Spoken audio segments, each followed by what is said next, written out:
Muchas gracias, como digo siempre, a quienes son fieles a mi programa y a mi canal en YouTube. Yo soy Víctor Raúl Benítez, con V corta, con V de Victoria.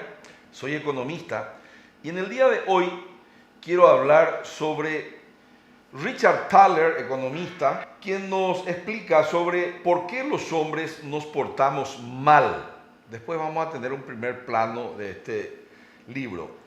El comportamiento irracional en la vida económica. Él ganó un premio Nobel por entendernos a nosotros, a mí en primer lugar, el premio Nobel de Economía 2017. Él habla de lo que ya Dan Ariely también decía en un libro también bestseller: predeciblemente los hombres somos irracionales. Otro personaje mundial, el Señor Jesús, decía que la verdad te hará libre. La verdad os hará libre, es como está en Reina Valera, en la Biblia Reina Valera. Entonces, con esta introducción quiero hoy explicar cómo funciona en el Paraguay el comportamiento irracional. Un comportamiento que no nos hace libres, porque según Harari, voy a otro personaje, estuve leyendo mucho en esta semana, Yuval Noah Harari, el historiador israelí, los hombres tenemos que entender que la materia prima de la información que nos hace más racionales, menos irracionales, la materia prima de la verdad, es la información. Y agrega él que la tecnología de la información es el fundamento de la democracia en verdad, de la democracia de verdad, y que tú ya ahí supe. Dicho esto, en la tecnología de la información, el cambio tectónico más grande que tuvo la humanidad en materia de tecnología de la información es la imprenta. Gutenberg, al crear la imprenta, hizo un cambio estructural en la calidad de la información y en el avance hacia la verdad. La Biblia, que es el libro probablemente más leído y más impreso en el mundo, probablemente el bestseller de todos los bestsellers, comienza a imprimirse a partir de Gutenberg y hace un cambio fundamental en la historia de la humanidad, que es el advenimiento de lo que se llama la Reforma Protestante, con Martín Lutero y sus 50 y pico de tesis, que las pegó en la Catedral de Wittenberg, si no estoy equivocado, después verificamos. Y a partir de allí, en 13 días, su manifiesto, que no recuerdo cuántos ítems tiene o tenía, y que colgó con un clavo, dicen que, ese es el mito fundante, en la puerta de la Catedral de Wittenberg, en 13 días llegó a todos los rincones de Alemania o de Europa, ya no recuerdo. ¿Por qué? Porque a través de eso se imprimió después y a través de la imprenta pudo divulgarse. Entonces, la tecnología de la información cambió el mundo. Uno supondrá que eso hizo que la gente sea más racional. Hoy estamos con otro cambio tectónico, se llama las redes sociales, pero más que ello, la inteligencia artificial. Y eso supone que el hombre tiene que ser más racional. Pero en el 2017 viene un tipo y gana el premio Nobel por explicarnos que seguimos portándonos mal, portarse mal luego se llama, e irracionalmente se llama su libro. En plena era de la inteligencia artificial, nosotros estamos volviendo a las cavernas, estamos volviendo a la época donde el odio, la ignorancia, los pensamientos conspiraticios o conspiranoides son los que hoy están en la cresta de la ola. Y la democracia hoy está, una sombra de autoritarismo está sobrevolando el mundo. No hace falta ir muy lejos, ¿verdad? Tenemos aquí al lado, no un totalitarismo, dice un filósofo argentino, sino que un autoritarismo. Milei, Bolsonaro, que quiere volver en el Brasil, Milei acá al lado, Víctor Orbán en Europa, y así por delante. Los grandes cambios en la tecnología de la información no siempre son benévolos, anoté aquí en mi cuaderno. Yo uso todavía cuaderno cuadriculado, como pueden ver, estoy un poco atrasado. Por lo general son cambios que nos llevan otra vez hacia el mundo salvaje, no precisamente civilizatorio, ¿verdad? Ustedes creerán que el libro o los libros más impresos serían en los libros de Copérnico y otros más. Sin embargo, el libro que más se leyó a partir de Gutenberg tampoco fue la Biblia. Voy a buscar acá. Es un libro que se llama, la traducción es El martillo de las brujas. Y es un libro de un personaje que acá estoy encontrando su libro. Se llama Enrique Kramer con Jacob Sprenger. No sé cómo se pronuncia en alemán. Sprenger, dice acá. Ellos le encaran a Inocencio VIII, que era el papa de la época, y le dicen, bueno, nosotros pues somos luego expertos en la Inquisición y queremos mejorar. Voy a apagar acá el celular. Esto es en real life, acá no hay nada editado, ¿verdad? Entonces apago el celular, que acá me están llamando, ¿verdad? La inteligencia artificial está escuchando lo que yo estoy diciendo y alguien seguramente ya me está contradiciendo acá automáticamente. Sigamos. Entonces, su libro era que, acá están viendo la tapa del libro, ustedes están viendo en este momento la tapa del libro, y su libro tenía nuevos métodos para cómo identificar, interrogar y castigar la práctica de la brujería. Una especie de Dionisio Amarilla, ¿verdad? En Paraguay, en el día de hoy. Una especie de lo que sería, a ver un poco, la Comisión Garrote. Acá parece que me está llamando ya, la Comisión Garrote. Muy criticado por la propia iglesia fue el libro. Inocencio VIII le dijo, no, así no. Porque ellos decían, bueno, vamos a torturar de esta forma, vamos a llamarlos a las personas que son brujas, vamos a revisarlas, buscaban las cicatrices por acá. ¿A quién no tenía una cicatriz en esa época en que en la esquina te colocaban un puñal, te cortaban en el rostro? Era una época de salvajismo. Este libro salió en 1487 por ahí, Enrique Kramer.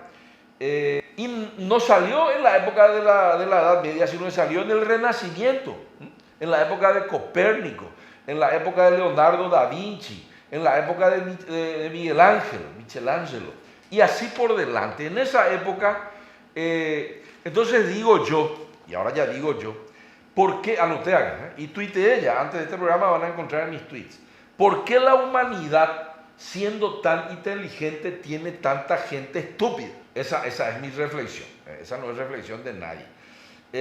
Y por acá tengo mi tweet. ¿Por qué la humanidad, siendo tan inteligente, tiene tanta gente estúpida? Warren Buffett luego dice, yo gano mucho dinero, dice, porque hay mucha gente estúpida en el mercado de valores.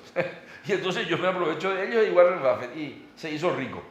Entonces, incluso puede autodestruirse. Hace poco estuve en una fiesta de despedida de un amigo, alto ejecutivo, consultor del Banco Mundial con sede en la Argentina. Yo trabajé con él en la parte de finanzas, hacer una estructuración de deuda para el Paraguay, ¿verdad?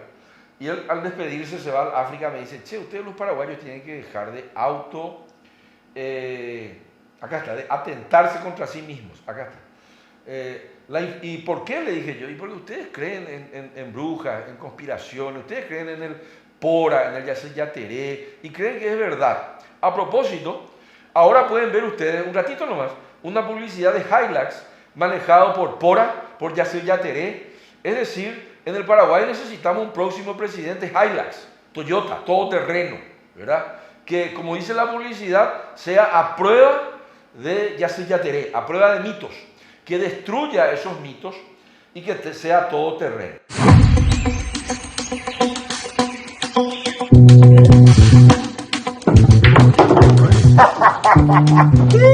Hey chicos, miren esto. Del Tránsito Rally y nuevamente Toyota se reafirma como la única indestructible. Literalmente ha roto con todos los mitos aquí en el Chaco Paraguayo, Beto. Así mismo, Cristian, y eso que estamos en un país lleno de mitos, pero ya no queda ninguno.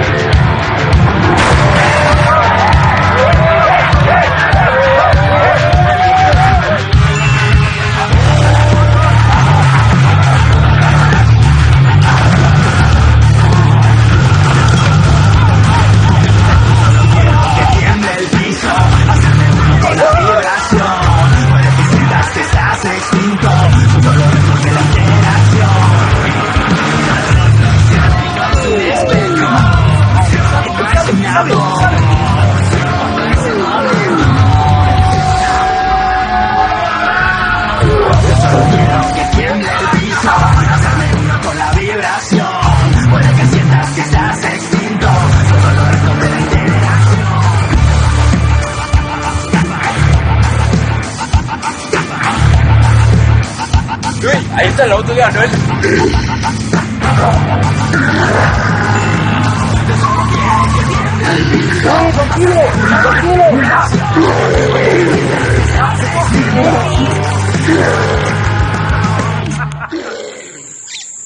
Ustedes pueden ver, eso es ahora una publicidad que lanzó una empresa en Paraguay que no me apoya todavía, pero más adelante quizá pague nuestros podcasts. Bueno, dicho esto, entro ya un poquitito en la Comisión Garrote y después sigo a la era de las brujas, que las hay, las hay. No se olviden de apretar con el dedito allí donde dice suscríbete a este canal para poder seguir escuchando qué es lo que subyace por debajo de la superficie de lo que se ve.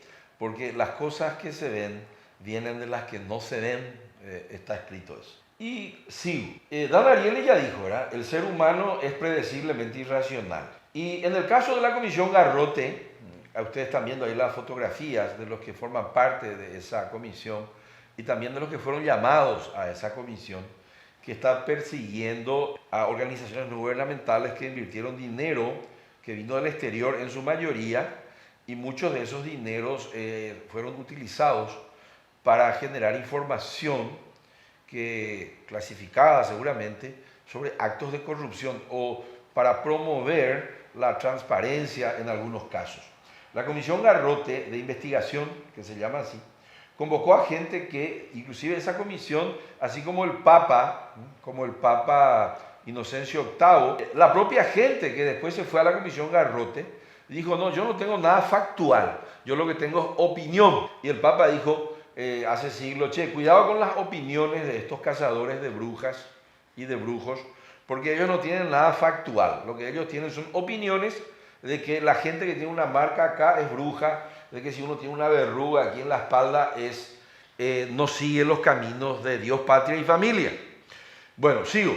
Entonces la Comisión Garrote de Investigación convocó a gente que no tiene nada factual y solo opiniones sobre denuncias a ONGs. ¿Por qué? ¿Por qué no se puede tener nada factual? Porque generar información cuesta plata. Sin plata no se generan cuestiones factuales. No hay hallazgos científicos, no hay evidencias científicas, ¿verdad? No hay datos y evidencia. Eso cuesta plata.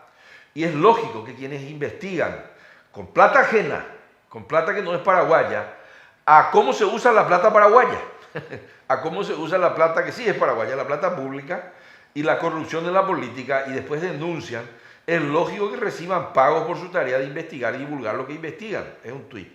La ficción no tiene costos, dice Thaler también. La ficción pues es gratis. Yo puedo escribir acá un montón de libros, la mitad más o menos son libros de verdad y la mitad son libros novelas, eso que también hay que leer, y son libros de ficción. Estoy en mi biblioteca y como están viendo, Casualware todavía no es happy hour, pero enseguidita. Yo tengo una base de datos de 1,2 mil millones de dólares de daños patrimoniales al Estado que suelo revisar y pertenece a una de esas personas que fue llamada por la Comisión Garrote, citada, no fue llamada, pero fue citada por los seguidores de la Comisión Garrote. Es más, yo creo que países empobrecidos viven de ficciones. Todo es narrativa, el modo nacionalismo como una especie de religión laica, también con modelos o con ficciones de amedrentamientos, promesas de estar mejor, que en general son incumplidas, porque no cuesta pues nada crear ficciones y vivir en subjetividades compartidas. Dicho esto, sigo con mi análisis original. Richard Thaler dice que en toda empresa o en toda sociedad, ¿por qué la gente se porta mal?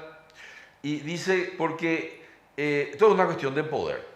En toda empresa, 2 empujan el carro, 2 frenan el carro y 6 van a la corriente que prevalece.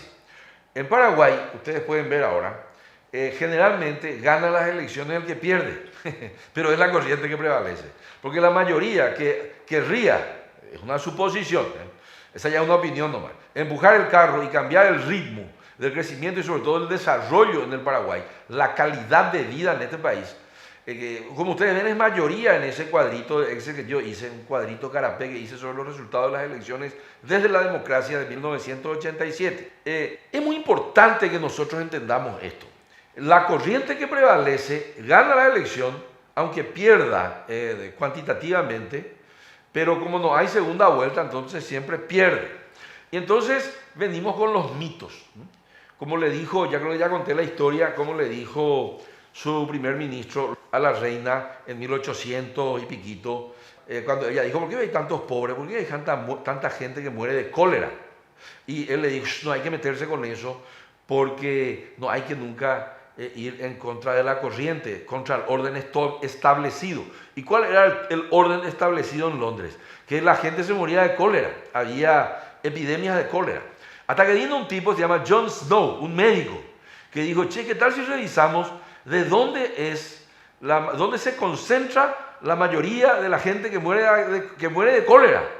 Y él descubrió que estaba cerca de un pozo ahí en Soho, ahí en Londres, había ahí en el Soho, ahí en Londres, había un lugar, un barrio, ¿verdad? En Londres, donde había un pozo, y él entonces dijo, se murió de cólera, ¿dónde bebía el agua ahí? Este otro se murió de cólera, ¿dónde bebía el agua? No, no bebía el agua ahí, sobrevivió, ¿dónde vivía? Allá. Después revisaron ese pozo, y ese pozo estaba al lado de un pozo ciego, o cámara séptica UAU de la época. El Paraguay está lleno de pozos ciegos, solo el 14% de los hogares paraguayos tiene conexión a la cloaca. O sea, estamos como en Londres en 1830. O sea, según la Comisión Garrote, no hay que ir en contra del orden establecido. Ahí está la foto de la reina y la foto de Lord Melbourne. Entonces, no hay que ir en contra del orden establecido. ¿Y cuál es el orden establecido? Solo 14% de los hogares en Paraguay tienen cloaca. Y la diferencia, que es 86 más o menos, 86%, perdón, exactos, eso es el orden establecido, hay que cambiar. Pero todavía no tenemos un John Snow, que es un médico del siglo XIX en Londres que descubrió ¿qué decían los brujos en Londres? ¿Qué decían los conspiranoides? Del aire. Es un castigo divino, vino de los cielos. ¿Qué tal, veo? Y después dijo, no es del cielo, aquí en la tierra, el agua nomás es. No hay conexiones a cloaca y por eso la gente se muere, dijo este señor. Y bueno, ese era un pozo ciego, como hay en Paraguay, lleno en Paraguay. No se olviden que en Estados Unidos también hay un libro que se llama Las Brujas de Salem, exitosísimo. Y nosotros tenemos también la Comisión Martillo de las Brujas, de Enrique Kramer. El libro, acá escribí, yo no sé leer porque me aplacé luego en latín, Males Maleficarum. Se llama luego la Biblia de los cazadores de brujas. Cómo identificar, cómo interrogar y cómo practicar la brujería. Yo creo que, y estamos en el mes de Halloween, estamos en octubre, por eso es oportuno hablar de esto. Yo creo que sí, lo que hay en realidad no son cuestiones conspiranoides. Después de la pandemia nos quedamos todos con frustraciones personales. La gente está frustrada, hay más odio. Los políticos identificaron eso y en vez de dar lo que la gente quiere, salud, educación, ómnibus con aire acondicionado, trabajo, por ejemplo, vivienda, agua que no se corte más la ande, que el agua no se corte en pleno enero. Como la pandemia dejó secuelas, mucha gente frustrada, entonces dice, ¿quién vio el culpable? La ONU es el culpable. ¿Quién vio el culpable? ¿Cómo se llama? USAID, como decimos. USAID es el culpable. Biden es la culpable. Nos quiere hacer todos no binarios, ¿verdad? Y yo te voy a salvar, votá por mí, yo voy a cuidar tu trasero. Y la próstata es lo que queremos que nos cuiden. La próstata y las mamas, gratuitamente. El cáncer de mama es lo que necesita cuidado de la gente.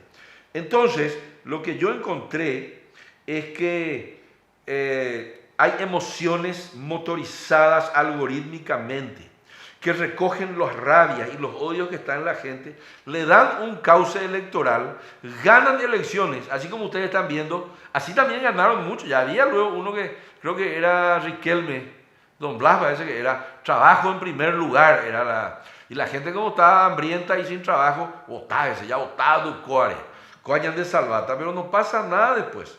Nosotros entonces, repito, necesitamos un gobernante Hilux, a prueba de mitos, y de paso le hago propaganda. ¿Qué es lo que está pasando? Los jóvenes están, como yo dije en un programa que van a ver ahora, sin casa, sin internet, sin posibilidad de tener un departamentito para irse a dormir con la novia, viven en el fondo, con la novia en la casa del suegro, pasan y el suegro le dice, ¿ya conseguiste el trabajo? Será, todavía no. ¿Y qué me estás haciendo? Y estoy haciendo Uber o Bolt en el coche prestado de mi socio y hoy se cayó el chileré y estoy en este momento con la cubierta también toda ya pelada, acá penoma y la cubierta así como mi cabeza, y entonces no estoy teniendo la guita. Y le dice el suegro, ¿y cuándo vas a poner un poco de plata para la heladera? Porque nosotros también con la vieja estamos apretados, le dice el suegro. Y él se va cabizbajo y meditabundo al fondo de la casa, sin trabajo, sin internet. Para buscar trabajo, pues él no tiene internet, papá. Pega un año de problema. Y sin futuro. Y está en Inforcom. Y por eso no puede entrar en el trabajo. Lo que pasa es que el papá de ese joven, o el abuelo, tuvo una vida digna con un empleo mediocre. Hoy ya no se puede eso. Ni con empleos dignos puedes tener una vida digna, ¿verdad? El papá de Mafalda es el ejemplo. ¿Se acuerda del papá de Mafalda que tenía un empleo medio que de mierda?